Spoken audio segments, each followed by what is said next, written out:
Yo, what's up YouTube? It's Lamites. Yales. Today is going to be, a live commentary, but we're going to talk about what's the best settings to use on Fortnite. Now, this is going to be for console only, so sorry for you PC players, okay? So on console, we're going to look at what's the best controller settings to be using to optimize your gameplay and your gun skills. Now, as you can see here, I roll on a sensitivity of X and Y at 8. It's a little bit too high for me. 7 would be the prime number for me, but I've been trying to get used to 8.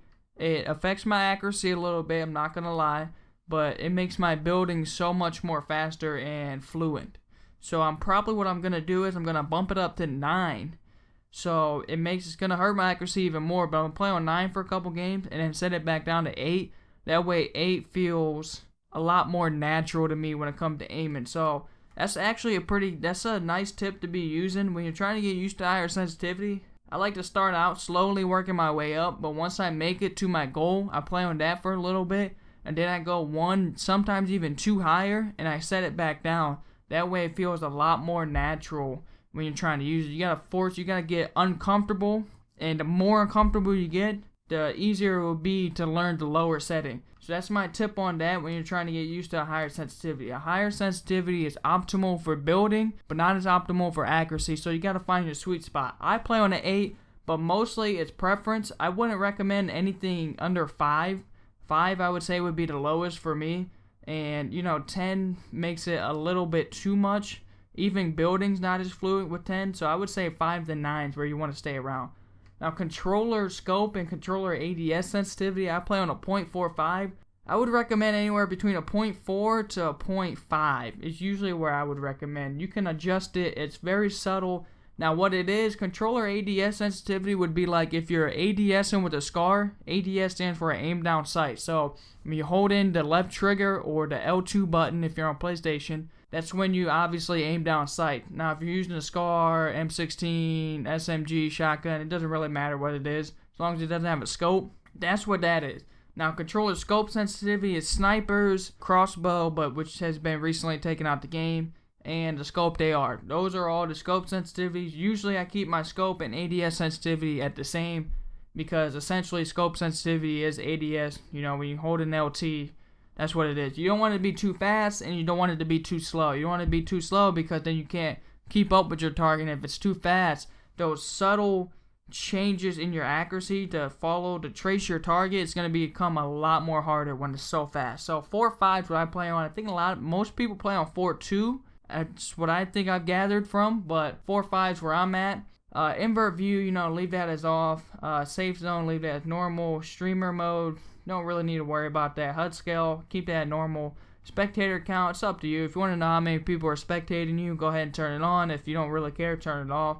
Sprint cancels reload, I turn that off because sometimes, here's the thing with this. You want to reload while sprinting, so say you're running from a storm or there's no one around you. You don't want to slow down to reload. You know what I mean? You just want to keep on sprinting while reloading. That way you don't got to slow down and be more likely to get sniped. When to cancel your reload, hit YY like you do on Call of Duty, because Y will switch to your pickaxe, and you hit Y again to switch back to the weapon that you was previously on. Or triangle, it's the same thing.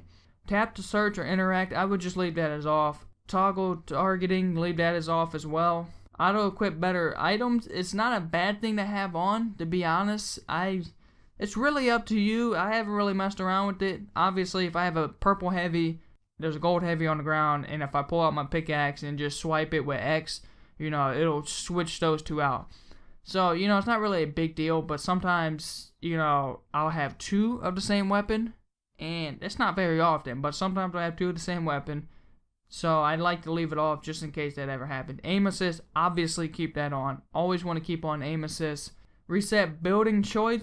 This one's not really a big deal anymore with the new Builder Pro. So obviously everyone's going to say this is the biggest thing that everyone should be using. Use Builder Pro. Don't use Standard. That's the worst. Don't use Combat Pro, which is the second best. Use Builder Pro. That's the best one to be using. And if you haven't learned that by now, you can look up anywhere else. Everyone on console is using Builder Pro. There's nobody on console that's not using Builder Pro, okay? That's the biggest tip in this video right now, and it's the one that's been spread around throughout everyone's video. Use Builder Pro. I cannot emphasize that enough. So reset building choice, like I was saying, is not really a big deal anymore, because what Builder Pro allows you to do is you just click one of the bumpers or the triggers to use whatever you want. Reset building choice would be, it resets it to a wall. So if I pull out my mats, I hit steps, and I leave my mats, or the building mode, then, you know, when I go back into it, it'll get reset to a wall rather than being on the previous one I selected. Now, that used to be a big deal. It's not so much anymore, but I still leave it as a wall, because then if I want to build a wall, I have to click the right trigger once. That way I know everything else I have to click it twice. So I don't just, you know, it just makes it easier to build a wall quicker, is basically what it is. Turbo building allows you to hold down the trigger, or if you want to build a bunch of ramps, hold down the left trigger. You know, walls will be right trigger, the roof will be RB. If you want to build a whole bunch, you just hold it down, spin in circle, keep running forward, backwards, whatever. That's all turbo building does, but it's the big one, so definitely have that on. Auto material change is another big one. Leave that on, because if you run out of wood, for instance, and you have this off, it won't switch to your next material and build out of brick. Instead, you'll just fall to your death, or, you know, get shot down because you didn't change it, because you have to manually change it. So just let it auto do that. That's definitely, you know, you don't want to die to that. It just makes it easier on you. Just leave it as on. Controller auto run, I leave it as off, because it's very annoying sometimes when I'm not trying to do that and it does that. I guess it's up to you, but I would highly recommend leaving that as off. Allow cross-platform parties. If you want to play with PC players and mobile players, turn it on. If not, turn it off. That one's not really a setting. That's just, you know, what you're doing. Vibration, turn that off. Now, although it's not a huge deal, the vibration is very subtle, but it can hurt your accuracy. It definitely has an effect on your accuracy, alright? It's super subtle. Like I said, it's not a huge deal, but I recommend on any FPS or TPS, you know, Gears of War, Call of Duty, Halo, Fortnite, any games like that, always turn off vibration, because it's very subtle, but it definitely does matter. It's like having like 2 millisecond input lag. You know what I mean? Would you rather have the input lag or not have the input lag? Obviously, you don't want to have it, so just leave it off.